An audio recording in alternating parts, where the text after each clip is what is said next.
ನಮ್ಮ ಜೀವನ ಹಾಳಾಗಿ ಹೋಯ್ತಲ್ಲಿ. ಭವಿಷ್ಯದಲ್ಲಿ ಯಾರೂ ಸಹ ಹಿಂದೂ ಧರ್ಮದ ಪರವಾಗಿ ಮಾತಾಡಬಾರದು. ಸೊ ಇದನ್ನ ಡಿಸೈಡ್ ಮಾಡೋರು ಯಾರು? ಹಿಂದೂ ಸಂಘಟನೆ ತೊಡಗಿಸಿಕೊಳ್ಳುವವರು ಯಾರೂ ಸಹ ಶ್ರೀಮಂತರಿಲ್ಲ. ಜೈಲಿನ ಭಯವನ್ನ ತೋರಿಸಿ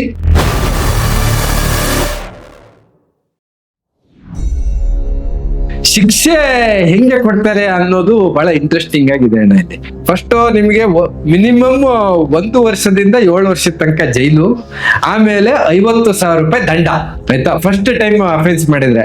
ಸೆಕೆಂಡ್ ಟೈಮ್ ಅಫೆನ್ಸ್ ಮಾಡಿದ್ರೆ 2 ವರ್ಷದಿಂದ 10 ವರ್ಷದ ತನಕ ಜೈಲು, 1 ಲಕ್ಷ ರೂಪಾಯಿ ದಂಡ.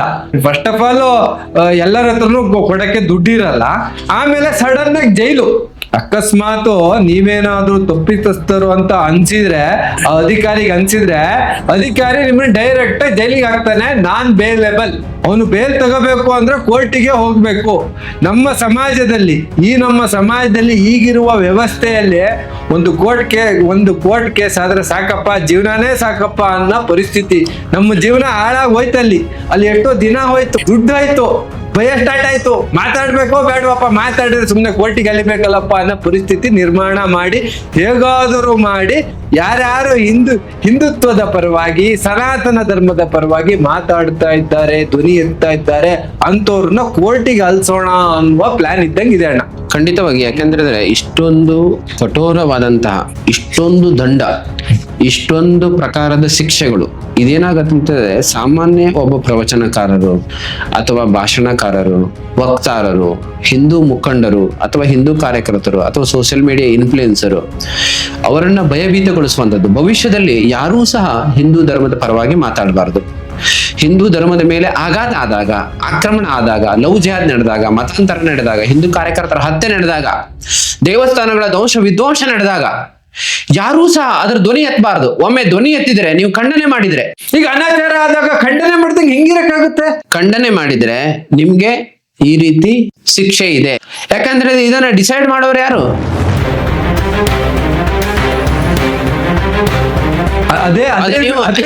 ನೀವು ಜಾಗೃತಿ ಮೂಡಿಸ್ತಾ ಇದ್ದೀರಾ. ಈ ಓವರಾಲ್ ಬಿಲ್ಲಿನ ಆತ್ಮ ಇರೋದು ಅಲ್ಲಿರೋದು. ಈಗ ಒಂದು ಘಟನೆ ಆಯ್ತು, ಒಬ್ಬ ಹಿಂದೂ ಕಾರ್ಯಕರ್ತರ ಹತ್ಯೆ ಆಯ್ತು. ಸಹಜವಾಗಿ ಹಿಂದೂ ಕಾರ್ಯಕರ್ತರು ತಮ್ಮ ಭಾವನೆಯನ್ನ ವ್ಯಕ್ತ ಮಾಡ್ತಾರೆ. ಭಾವನೆಯನ್ನ ವ್ಯಕ್ತ ಮಾಡಿದ್ದನ್ನ ಒಳ್ಳೆ ಉದ್ದೇಶಕ್ಕಾಗಿ ಸಮಾಜ ಜಾಗೃತಿ ಆಗ್ಬೇಕು ಅಂತ ಘಟನೆ ಮರುಕಳಿಸಬಾರದು. ಸಮಾಜ ತನ್ನ ಧರ್ಮದ ರಕ್ಷಣೆಯನ್ನ, ತನ್ನ ಸಮಾಜದ ರಕ್ಷಣೆಯನ್ನ, ದೇವಸ್ಥಾನದ ರಕ್ಷಣೆಯನ್ನ, ಹಿಂದೂ ಸ್ತ್ರೀಯರ ರಕ್ಷಣೆಯನ್ನ ಮಾಡ್ಬೇಕು ಅಂತ ಒಂದು ಅಪರಾಧಗಳು ನಿಲ್ಬೇಕು, ಮತಾಂತರ ನಿಲ್ಬೇಕು ಅಂತ ಉದ್ದೇಶದಿಂದ, ಒಳ್ಳೆ ಉದ್ದೇಶದಿಂದ ಹೇಳಿದ ಹಿತವಚನಗಳು ಸಹ ಅವನಿಗೆ ಮೂಲ ಆಗ್ಬೋದು. ಅವನಿಗೆ ಈ ತರ ನಿಮ್ಗೆ ಒಬ್ಬ ಸಾಮಾನ್ಯ ಕಾರ್ಯಕರ್ತರ, ಒಬ್ಬ ಬಡ ಕಾರ್ಯಕರ್ತ, ಹಿಂದೂ ಸಂಘಟನೆ ತೊಡಗಿಸಿಕೊಳ್ಳುವವರು ಯಾರೂ ಸಹ ಶ್ರೀಮಂತರಿಲ್ಲ. ಅವರಿಗೆ ನೀವು 3 ವರ್ಷ ಜೈಲು, 1 ಲಕ್ಷ ರೂಪಾಯಿ ಫೈನ್ ಹಾಕಿದರೆ ಭವಿಷ್ಯದಲ್ಲಿ ಯಾರೂ ಸಹ ಹಿಂದೂ ಧರ್ಮದಕ್ಕಾಗಿ, ರಾಷ್ಟ್ರ ರಕ್ಷಣೆಗಾಗಿ, ಸಮಾಜ ಜಾಗೃತಿಗಾಗಿ, ಗೋ ರಕ್ಷಣೆಗಾಗಿ, ದೇವಸ್ಥಾನದ ರಕ್ಷಣೆಗಾಗಿ ಅಥವಾ ಹಿಂದೂ ಸ್ತ್ರೀಯರ ಮೇಲೆ ಅನ್ಯಾಯ ಆದರೆ ಯಾರೂ ಸಹ ಮಾತನಾಡಲಿಕ್ಕೆ ಸಾಧ್ಯ ಇಲ್ಲ. ಭವಿಷ್ಯದಲ್ಲಿ ಹಿಂದೂ ಸಂಘಟನೆಗಳ ಚಟುವಟಿಕೆಗಳನ್ನೇ ನಿಲ್ಲಿಸುವ ಕುತಂತ್ರ, ಷಡ್ಯಂತ್ರ ಇದರಲ್ಲಿ ಅಡಕವಾಗಿರುವಂತದ್ದು. ಅಂದ್ರೆ ಈ ತರ ದಂಡ, ಅಪರಾಧ, ಜೈಲಿನ ಭಯವನ್ನ ತೋರಿಸಿ ಅಂಥ ಹಿಂದೂ ಸಂಘಟನೆಗಳ ಚಟುವಟಿಕೆಯನ್ನು ನಿಯಂತ್ರಿಸುವ ಉದ್ದೇಶ ಇದರಲ್ಲಿ ಅಡಕವಾಗಿರುವಂತದ್ದು ಗಮನಕ್ಕೆ. ಇನ್ನು ಸ್ವಲ್ಪ ಡೀಪ್ ಆಗಿ ನೋಡಿದ್ರೆ ಅಣ್ಣ, ಈಗ ಆಯ್ತು ಶಿಕ್ಷೆ ಕೊಡ್ತಾರೆ ಸರಿ, ಬಟ್ ಶಿಕ್ಷೆಯನ್ನ ನಿರ್ಧಾರ ಮಾಡೋರು ಯಾರು? ಅಲ್ಲಿ ಆಕ್ಚುಲಿ ನಿಜವಾದ ಆಟ ಇರೋದು ಅಲ್ಲಿ ಅಣ್ಣ. ಅದೇ ಅಂಶಗಳನ್ನ ಉಲ್ಲೇಖ ಇದೆ. ಕಾನೂನು ಸುವ್ಯವಸ್ಥೆ, ಆಡಳಿತ ತೆಗೆದುಕೊಳ್ಳಬೇಕು ಪ್ರತಿಬಂಧಕ ಕ್ರಮಗಳು. ಈಗ ಇದರಲ್ಲಿ ಏನಂದ್ರೆ ಸೆಕ್ಷನ್ ನಂಬರ್ 4 ಅಲ್ಲಿ ಇದು ಅತ್ಯಂತ ಅಪಾಯಕಾರಿ ಸೆಕ್ಷನ್ಸ್ ಇದೆ.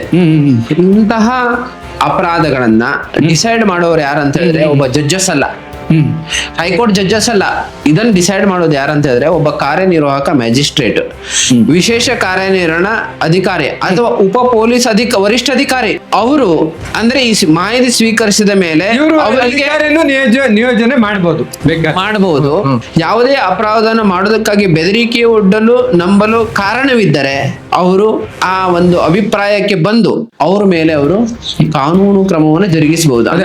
ಪೊಲೀಸ್ ಅಧಿಕಾರಿ ಮತ್ತೆ ಬರೋಣ ಇದಕ್ಕೆ. ಯಾಕಂದ್ರೆ ಇದು ಅಭಿಪ್ರಾಯ, ಆಮೇಲೆ ಪ್ರಿವೆನ್ಷನ್ ಇದು. ಬಟ್ ಆಕ್ಚುಲಿ ಆಕ್ಷನ್ ಆಗಿದೆ, ಯಾರೋ ಕಮಿಟ್ ಮಾಡಿದ್ದಾರೆ ಅನ್ಕೊಳ್ಳಿ, ಯಾರೋ ಒಬ್ಬರಿಗೆ ಇವ್ರು ಅನಿಸ್ತು ಇವನ್ ಆಲ್ರೆಡಿ ತಪ್ಪು ಪೋಸ್ಟ್ ಹಾಕಿದ್ದಾನೆ ಅಥವಾ ತಪ್ಪು ಮಾತಾಡಿದ್ದಾನೆ. ಸೊ ಇದನ್ನ ಡಿಸೈಡ್ ಮಾಡೋರು ಯಾರು? ಅಂದ್ರೆ ಇದನ್ನ ಈಗ ಮ್ಯಾಜಿಸ್ಟ್ರೇಟ್ರು ಅಥವಾ ಯಾರೋ ಒಬ್ಬ ಅಧಿಕಾರಿ ಅವ್ರು ನಿಯೋಜನೆ ಮಾಡಿರ್ತಾರೆ ಅವರು, ಇಲ್ಲ ಡೆಪ್ಟಿ ಸೂಪ್ರಿಂಟೆಂಡರ್ ಆಫ್ ಪೊಲೀಸ್ SP ಇವರು ಡೆಪ್ಟಿ DYSP ಅವ್ರು ಡಿಸೈಡ್ ಮಾಡ್ತಾರೆ. ಸೊ ಅವರು ಡಿಸೈಡ್ ಮಾಡ್ತಾರೆ, ಅವ್ರು ಡಿಸೈಡ್ ಮಾಡಿದ್ರೆ ಮುಗೀತು, ಡೈರೆಕ್ಟ್ ಜೈಲು. ಖಂಡಿತವಾಗಿ. ಯಾಕಂದ್ರೆ ಇಲ್ಲೇನಂತ ಹೇಳಿದ್ರೆ ಒಬ್ಬ ಒಂದು ನ್ಯಾಯಾಂಗದ ಜುಡಿಷಿಯರಿಯ ವಿಚಾರಣೆ ಇಲ್ಲದೆ ಒಬ್ಬ ಉಪ ಪೊಲೀಸ್ ವರಿಷ್ಠಾಧಿಕಾರಿ ಇಂತ ಈಗಾಗಲೇ ನಿಯೋಜಿತ ಅಧಿಕಾರಿ ಅಂತ ನಿಯೋಜಿತ ಅಧಿಕಾರಿ. ನಮ್ದು ಈಗ ಇತ್ತೀಚೆಗೆ ಗಣೇಶೋತ್ಸವ ಆಯ್ತು. ಗಣೇಶೋತ್ಸವ ಸಂದರ್ಭದಲ್ಲಿ ಎಲ್ಲ ಕಡೆಗಳಲ್ಲಿ ಗಣೇಶೋತ್ಸವ ಮೆರವಣಿಗೆ ನಡೀತಾ ಇತ್ತು, ಗಣೇಶೋತ್ಸವದ ಕಾರ್ಯಕ್ರಮಗಳು ನಡೀತಿತ್ತು. ನಮ್ಮ ಹಿಂದೂ ಮುಖಂಡರು ಬೇರೆ ಬೇರೆ ಜಿಲ್ಲೆಗಳಿಗೆ ಅಲ್ಲಿ ವ್ಯಾಖ್ಯಾನ ಕೊಡ್ಲಿಕ್ಕಾಗಿ, ಪ್ರವಚನ ಕೊಡ್ಲಿಕ್ಕಾಗಿ, ಭಾಷಣ ಕೊಡ್ಲಿಕ್ಕಾಗಿ ಈಗ ಹೋಗ್ಬೇಕಾದ್ರೆ ಅಂತ ಹಲವಾರು ಹಿಂದೂ ಮುಖಂಡರ ಮೇಲೆ ನಿಷೇಧವನ್ನು ಹಾಕಿದ್ದಾರೆ. ನೀವು ಈ ಜಿಲ್ಲೆಗೆ ಬರಬಾರ್ದು, ನಿಮ್ಗೆ ಇಲ್ಲಿ ಭಾಷಣ ಮಾಡ್ಲಿಕ್ಕಿಲ್ಲ, ನೀವಿಲ್ಲಿ ಮೆರವಣಿಗೆ ಮಾಡಬಾರ್ದು, ನೀವಿಲ್ಲಿ ಕಾರ್ಯಕ್ರಮವನ್ನು ಮಾಡಬಾರ್ದು, ಈ ರೀತಿ ರಿಸ್ಟ್ರಿಕ್ಷನ್ ಅನ್ನ ಈಗಲೇ ಆಲ್ರೆಡಿ ಹಾಕ್ತಾ ಇದ್ದಾರೆ. ಹಾಗಾಗಿ ಈ ಕಾಯ್ದೆ ಬಂದ್ರೆ ಇನ್ನೂ ಸಹ ಭವಿಷ್ಯದ ದಿನಗಳಲ್ಲಿ ಹಿಂದೂ ಮುಖಂಡರನ್ನ ಆ ಘಟನೆ, ಆ ಕಾರ್ಯಕ್ರಮ ನಡೆಯುವ ಮೊದಲೇ ಅವ್ರ ಮೇಲೆ ಕಾರ್ಯಕ್ರಮ ನಡೆಯೋದಲ್ಲ, ಕಾರ್ಯಕ್ರಮ ಮಾಡ್ಬೇಕೋ ಬೇಡವಾ ಯೋಚನೆ ಮಾಡ್ಬೇಕು, ಕಾರ್ಯಕ್ರಮನೇ ಮಾಡ್ಬೇಕೋ ಬೇಡವಾ. ಇಲ್ಲಿ ದೊಡ್ಡ ಸಮಸ್ಯೆ ಇರೋದು ನನ್ಗನ್ಸುತ್ತೆ ಅಣ್ಣ, ನೋಡಿ ಇಲ್ಲಿ ಸಾಂವಿಧಾನಿಕವಾಗಿ ಪ್ರಜಾಪ್ರಭುತ್ವದಲ್ಲಿ ತಪ್ಪು ಯಾರು ಮಾಡಿದ್ರು ಅಂತ ಕೋರ್ಟ್ ನಿರ್ಧಾರ ಮಾಡ್ತಿತ್ತು. ಇವರು ಕೋರ್ಟ್ ಸಂವಿಧಾನದ ಶಕ್ತಿಯನ್ನ ಡೈರೆಕ್ಟ್ ಯಾರೊಬ್ಬ ಮನುಷ್ಯನ್ ಕೊಟ್ಬಿಟ್ಟಿದ್ದಾರೆ, ಯಾರೊಬ್ಬ ವ್ಯಕ್ತಿ ಕೊಟ್ಬಿಟ್ಟಿದ್ದಾರೆ, ಅಧಿಕಾರಿ ಕೊಟ್ಬಿಟ್ಟಿದ್ದಾರೆ. ಅವನು ಡಿಸೈಡ್ ಮಾಡ್ಬಿಡ್ತಾನೆ ಇವ್ನು ಸರಿನಾ ತಪ್ಪು ಅಂತ ಹೇಳಿ. ಎಷ್ಟೋ ಸಂದರ್ಭಗಳಲ್ಲಿ ಪೊಲೀಸ್ ಅಧಿಕಾರಿಗಳು ಕ್ಲಿಯರ್ ವೈಲೇಷನ್ ಆಗಿದೆ ಅಣ್ಣ. ಈಗ ಎಷ್ಟೋ ಕಡೆಗಳಲ್ಲಿ ಒಬ್ಬ ಪೊಲೀಸ್ ಅಧಿಕಾರಿ ಹಿಂದೂ ಸಂಘಟನೆಗಳ ವಿರುದ್ಧ ದ್ವೇಷದಿಂದ ಪೂರ್ವಗ್ರಹ ಪೀಡಿತನಾಗಿ ಇರ್ಬೋದು, ಒಬ್ಬ ಹಿಂದೂ ಸಂಘಟನೆ ಮುಖಂಡರ ಮೇಲೆ ಈ ಕ್ರಮವನ್ನು ತೆಗೆದುಕೊಳ್ಬಹುದು. ಅಂದ್ರೆ ಅವನ ಪರಿಸ್ಥಿತಿಗೆ ತಕ್ಕಂಗೆ ಅವನು ಕೆಲಸ ಮಾಡ್ತಾನೆ. ಅವನ ಪೂರ್ವಗ್ರಹ ಪೀಡಿತ ಮನಸ್ಥಿತಿಗೆ ಹಿಂದೂ ಸಂಘಟನೆ ಪ್ರಮುಖರು, ಸಂತರು, ಸ್ವಾಮೀಜಿಯವರು ಬಲಿಪಶು ಆಗ್ಬಹುದು.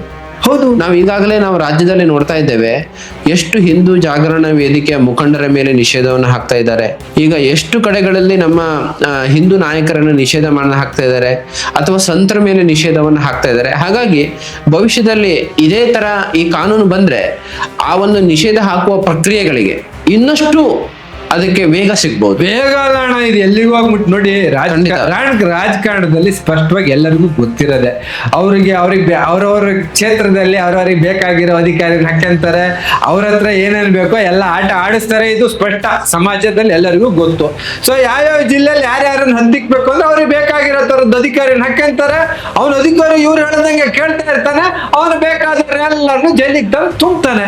ಇಲ್ಲಿ ಬಹಳ ಕ್ಲಿಯರ್ ಆಗಿ ಇಲ್ಲಿ ಸಂವಿಧಾನದಲ್ಲಿ ಏನು ಒಂದು ಸ್ವಾತಂತ್ರ್ಯದ ಹಕ್ಕಿದೆ, ಏನು ಸ್ವಾತಂತ್ರ್ಯ, ನನ್ನ ಜೀವನದ ಸ್ವಾತಂತ್ರ್ಯದ ಹಕ್ಕಿದೆ, ಅದನ್ನ ಸಂಪೂರ್ಣವಾಗಿ ಡೈರೆಕ್ಟ್ ಆಗಿ ಕಿತ್ಕೊಳ್ಳಕ್ಕೆ ಒಂದು ಡೈರೆಕ್ಟ್ ಷಡ್ಯಂತ್ರ ಅಣ್ಣ. ಇದು ಅಕಸ್ಮಾತ್ ಏನಾದ್ರು ನಿಜವಾಗಲೂ ಏನಾದ್ರು ಇಂಪ್ಲಿಮೆಂಟ್ ಆದ್ರೆ ಸಮಾಜ ಕರಾಳ ದಿನಗಳನ್ನು ನೋಡ್ಬೇಕಾಗುತ್ತೆ. ನಿಜವಾಗ ಎಮರ್ಜೆನ್ಸಿಯನ್ನೇ ನೋಡ್ಬೇಕಾಗುತ್ತೆ. ಎಮರ್ಜೆನ್ಸಿ ಈಗ ರಾಜ್ಯದಲ್ಲಿ ನಾವು ನೋಡ್ತಾ ಇದ್ದೇವೆ, ಹಿಂದೂ ಕಾರ್ಯಕರ್ತರಿಗೆ ಈಗಾಗಲೇ ಕಾನೂನು ಇಲ್ಲದೆ ಇದ್ದಾಗಲೇ ಒಂದು ಎಮರ್ಜೆನ್ಸಿ ಸ್ಥಿತಿ ನಿರ್ಮಾಣ ಆಗ್ತಾ ಇದೆ.